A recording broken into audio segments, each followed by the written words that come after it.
করোনাকালে রোগীদের চিকিৎসা সেবা দিতে রাজশাহীতে প্রায় ৬ কোটি টাকা ব্যয়ে নির্মিত বিশেষায়িত করোনা ইউনিটটি এখন অচল।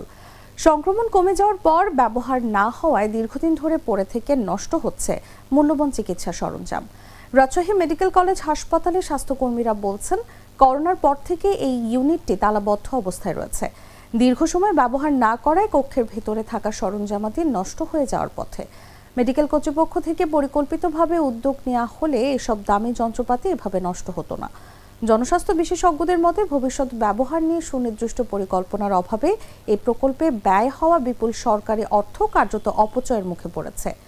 এদিকে বর্তমানে বিশেষায়িত এই ইউনিটটি রাজশাহী মেডিকেল কলেজের ডেন্টাল ইউনিটের তত্ত্বাবধানে রয়েছে।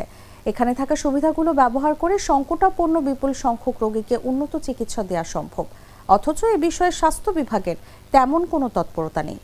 এই বিষয়ে রাজশাহী মেডিকেল কলেজের ডেন্টাল ইউনিট প্রধান ডাক্তার মোহাম্মদ আবুল হোসেন বলেন, ভবনের অবকাঠামো ও স্থাপিত যন্ত্রপাতি সংরক্ষণের চেষ্টা করা হচ্ছে।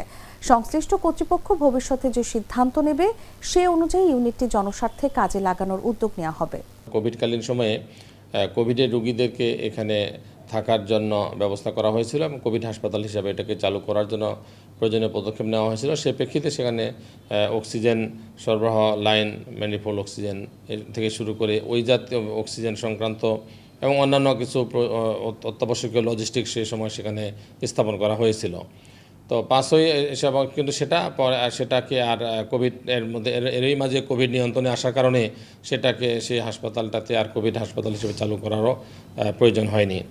এবং তার যাবতীয় যন্ত্রপাতি সবগুলোই হলো রুমের মধ্যে তালাবদ্ধ। 5ই আগস্টে 5 তারিখ আমাদের ডেন্টাল কলেজের স্টুডেন্টগুলো তারা হলো তৎকালীন যে সিভিল সার্জন মহোদয় এবং বিভাগীয় পরিচালক মহোদয় ছিলেন তাদেরকে জিম্মি করে তাদেরকে ফোর্সফুলি তাদের কাছ থেকে ডেন্টাল ইউনিটের চাবি তারা তাদের নিয়ন্ত্রণে নিয়ে নেন।